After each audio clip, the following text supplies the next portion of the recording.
Welcome back inside the Now Morning Show. As we would have mentioned earlier, today is World Food Day, and we are definitely celebrating with MYDNS. And I want to welcome our program coordinators joining us this morning. One from the YAP program and one from the Shade House Project. From the YAP program, we have Anisha Beach. Good morning. Good morning. And from the Shade House Project, we have Raquel Bisoun. Good morning. Good morning. Thank you, ladies, so much for joining us on the show this morning.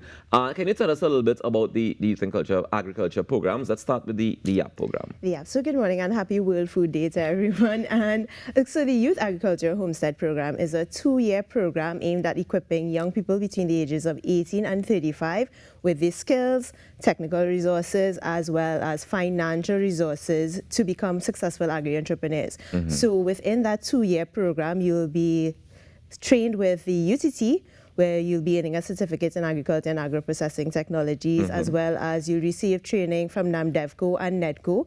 When you successfully completed that and completed an internship program, you will receive 2 acres of land, a $20,000 grant, as well as a homestead.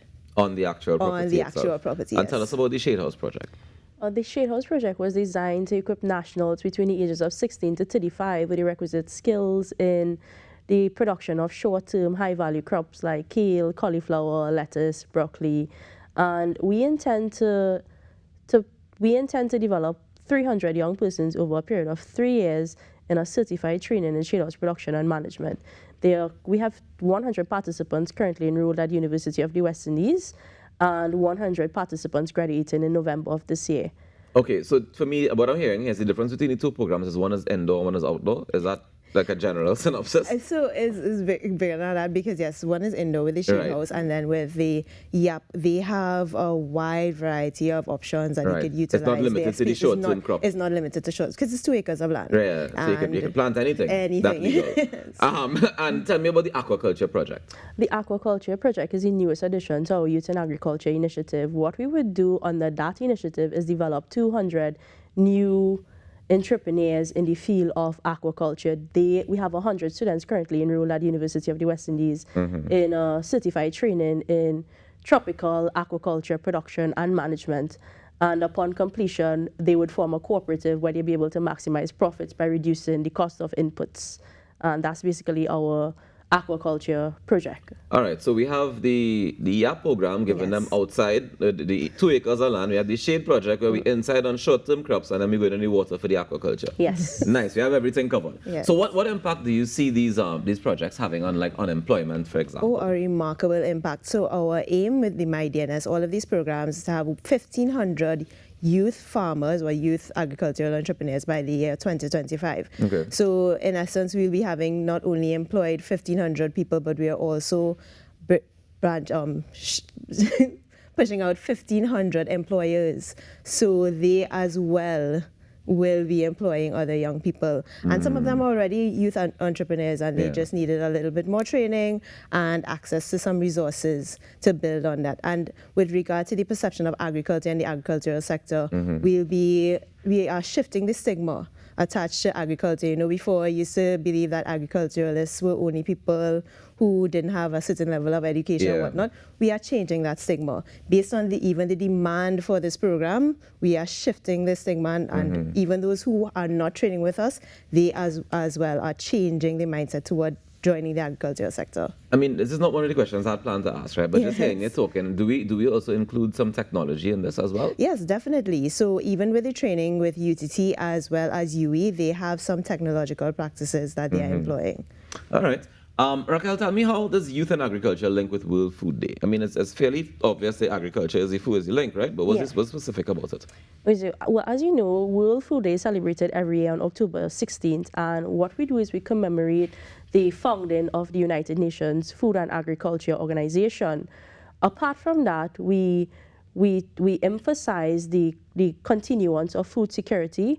We place also emphasis on world food hunger, as well as using sustainable agricultural practices. And how that links to the Youth in Agriculture initiative under the MYDNS is our programs are strategically aligned to our Pillar 6 of our youth policy, which emphasizes youth contribution to rural transformation, agricultural production, and food security. Okay. Under all three programs, as Anisha would have mentioned, we are we are introducing 1,500 new farmers into the agricultural sector, and what that would do is we would be providing affordable and accessible agricultural products for citizens of Trinidad and Tobago, and we are also making the agricultural sector a viable sector in Trinidad and Tobago.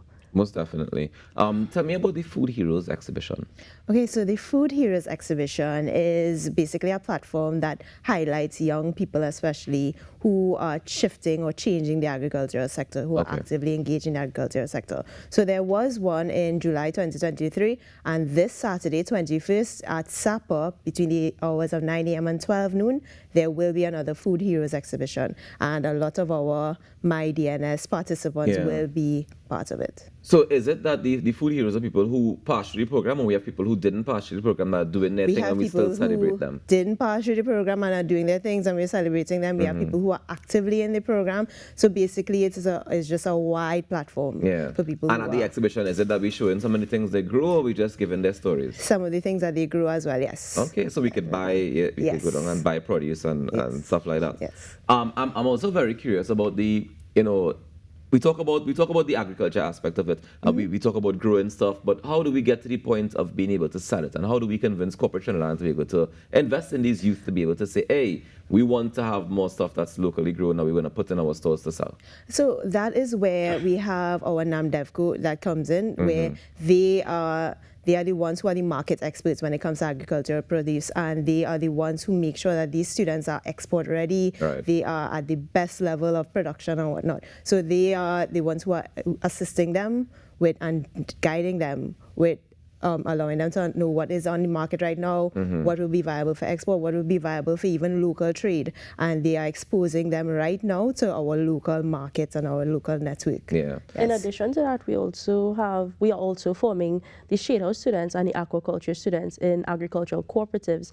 And via the agricultural cooperative, they would engage organizations within the restaurant industry, the hotel industry, medical industry. I had questions about that cooperative because you would have mentioned, Anisha mentioned that, in her own, they're giving them 2 acres of land and 20,000. That's capital investment, right? Yes. What does the capital investment look like for the Shade House and the aquaculture project? The Shade House project, we are constructing shade houses on 26 acres of land at Chagram or Stocker Valley. Okay. We are also constructing an agro-processing facility to allow the participants to add value to their products coming out of the shade houses. We are also constructing a training facility. So all of these things would add value to the students and add value to the products that will be coming out of the shade houses at Stocker Valley. And is it that the cooperative that's being formed is going to be able to operate out of these shade houses, or is it only for the students? The cooperative would be the body that would be managing the finances and the marketing of the products and the students' arrangement at Stocker. Okay.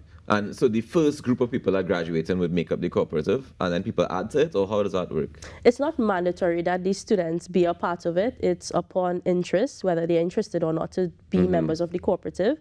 In terms of who would be members, that would be up to the steering committee of the cooperative.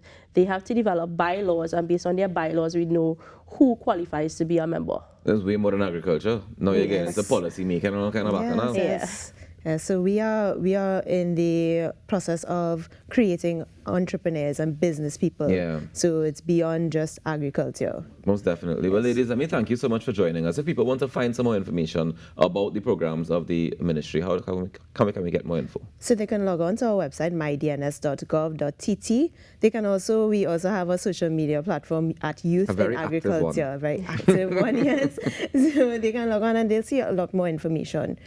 Yes. Yeah. Well, Anisha Beach and Raquel Bisoon, thank you so much for joining us this morning and for sharing your information. And, happy World Food Day. I hope that you're able to enjoy the rest of it. Thank you so much. No problem. We take a quick break, and when we come back, we're getting ready for Scouting for Talent results. I hope you're excited because it's coming up next. Stay tuned.